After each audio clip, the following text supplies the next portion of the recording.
Crime story में आज उन दो कत्लों की कहानी पेश है जिनका ताना बाना 2 लाश, 31 टुकड़ों, 31 गोलियों और 31 कब्रों के इर्द गिर्द बुना गया। ऐसा षड्यंत्र जिसकी तह तक पहुंचने की कोशिश में जुटी पुलिस भी एक बार को तो खुद भी गच्चा खा गई। यह सच है, न कि किसी मुंबईया फिल्म की कोई कहानी।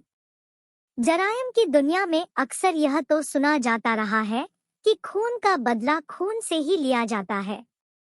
यह शायद कभी किसी ने नहीं सुना होगा कि एक लाश के 31 टुकड़े के बदले 31 गोलियां और 31 ही कब्र का बेहद उलझा हुआ ताना बाना किसी कातिल ने कभी बुना हो। चलिए क्राइम स्टोरी में आज ऐसे ही उन दो कत्लों की कहानी की बात करते हैं जिनका ताना बाना 2 लाश, 31 टुकड़ों, 31 गोलियों और 31 ही कब्रों के इर्द गिर्द बुना गया।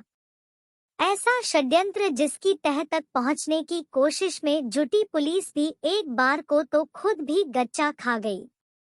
यह किसी मुंबईया फिल्म की रूपहले पर्दे के लिए लिखी गई मनगढ़ंत स्क्रिप्ट नहीं है। यह सच है। सच भी हिंदुस्तान की राजधानी दिल्ली से चंद मील की दूरी पर स्थित उत्तर प्रदेश के बुलंदशहर जिले का दरअसल क्राइम की कहानी में पेश इस किस्से की शुरुआत होती है। 2 पक्षों की रंजिश से कुछ वक्त पहले इलाके में एक डॉक्टर को गोलियों से भूनकर कत्ल कर डाला गया था। जांच में पुलिस जुटी तो डॉक्टर शाबाद कत्ल किए गए कि किसी से दुश्मनी की बात दूर दूर तक पता नहीं चली। पोस्टमार्टम के दौरान पुलिस को पता चला कि डॉक्टर शादाब के बदन में 31 गोलियां झोंकी गई है। बस यहीं पर आकर पुलिस टीमें अटक गई। पुलिस के सामने यक्ष प्रश्न। पड़ताल में जुटी पुलिस टीमों के सामने सवाल था कि आखिर जब कोई इंसान 1 से 2 गोली में ही कत्ल हो सकता है तो फिर डॉक्टर शादाब के बदन में 31 गोलियां झोंकने के पीछे खास मकसद क्या रहा होगा। 100% का सवाल था। सवाल जितने काम का था उससे ज्यादा वह उलझा हुआ भी था। हाँ, पुलिस ने अपने ज़हन में उभरे इस सवाल से पड़ताल की कई दिशाएं टटोल ली।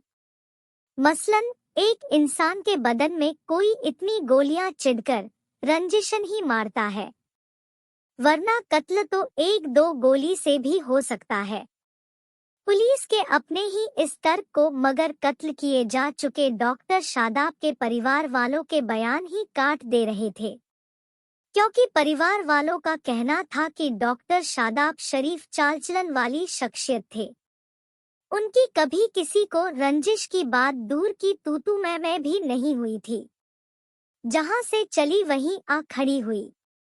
लिहाजा डॉक्टर शादाब के परिवार वालों की इस दलील के सामने पड़ताल में जुटी पुलिस फिर अपने ही सवाल पर आकर वहीं खाली हाथ खड़ी हो गई, जहां से उसने पड़ताल को आगे बढ़ाने की कोशिश में कदम चलने शुरू किए थे। बहरहाल कई दिनों की मेहनत के बाद पुलिस को जो कुछ मिला उस सबको एक साथ इकट्ठा करके देखने से एक बात साफ हो चुकी थी कि हो न हो परिवार वाले भले ही डॉक्टर शादाब की किसी से रंजिश की बात से इनकार करें, मगर कत्ल की इस घटना में रंजिश का एंगल तो कहीं न कहीं दबा छिपा है कि जिसे तलाश कर बाहर लाना और कातिलों तक पहुंचने की जिम्मेदारी पुलिस की थी। कहते हैं कि हर जगह अपराधी पास होता रहे, मगर एक जगह जहां पर जाकर वो हारता है उसी मुकाम पर पुलिस या किसी भी पड़ताली एजेंसी की जीत लिखी होती है। हूबहू ऐसा ही हुआ बुलंदशहर के डॉक्टर शादाब हत्याकांड के खुलासे में। पुलिस का 100% का सवाल। डॉक्टर शादाब की अगर किसी से रंजिश नहीं थी तो फिर उनके बदन में आखिर 31 गोलियां क्यों किसी कातिल ने झोंकी? खुद से पैदा इस सवाल में जूझती हुई बुलंदशहर पुलिस पहुंच गई हापुड़ में कत्ल की उस वारदात या लाश की कहानी के करीब, जिसे इसी साल 18 मार्च को हापुड़ के हाफिजपुर इलाके में अंजाम दिया गया था। पुलिस ने हापुड़ के हाजीपुर इलाके में हुए उस कत्ल की कुंडली खंगाली तो उसके तार बुलंदशहर में कई किलोमीटर दूर हुए डॉक्टर शादाब हत्याकांड से मिलने लगे।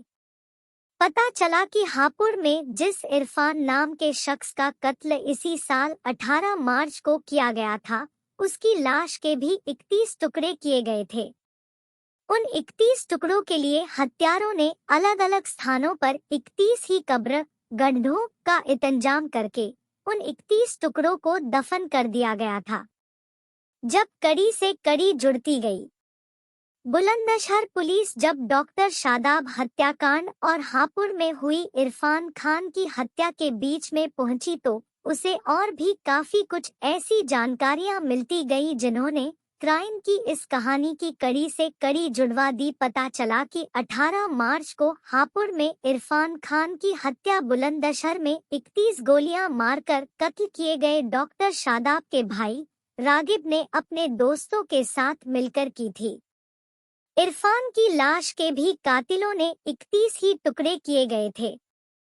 उन टुकड़ों को हत्यारों ने अलग अलग जगहों पर 31 गड्ढे कब्र खोदकर दफन किया था। बस बदन में 31 गोली और एक लाश के 31 टुकड़ों की कड़ी से कड़ी जुड़ते ही बुलंदशहर पुलिस अपने इलाके में हुए शाबाद हत्याकांड के खुलासे के मुहाने पर जा पहुंची। सही निकली पुलिस की आशंका। डॉक्टर शादाब हत्याकांड की पड़ताल में जुटी बुलंदशहर पुलिस को पता चला कि डॉक्टर शादाब के घरवालों ने जिन 4 लोगों को नामजद करवाया था, वे सभी हापुड़ में इसी साल 18 मार्च को कत्ल किए जा चुके इरफान के भाई थे। वही इरफान जिसकी हत्या में डॉक्टर शादाब के भाई और उसके दोस्तों का नाम आ रहा था। पुलिस ने 31 कब्र, एक लाश के 31 टुकड़े और एक शख्स के बदन में 31 गोलियों की तो कड़ी से कड़ी जोड़ ली। इसके बाद भी मगर सभी कातिलों की गिरफ्तारियां नहीं हो सकी है। गिरफ्तारियों के लिए बुलंदशहर पुलिस राष्ट्रीय राजधानी क्षेत्र में अभी तक अपना जाल बिछाए हुए है।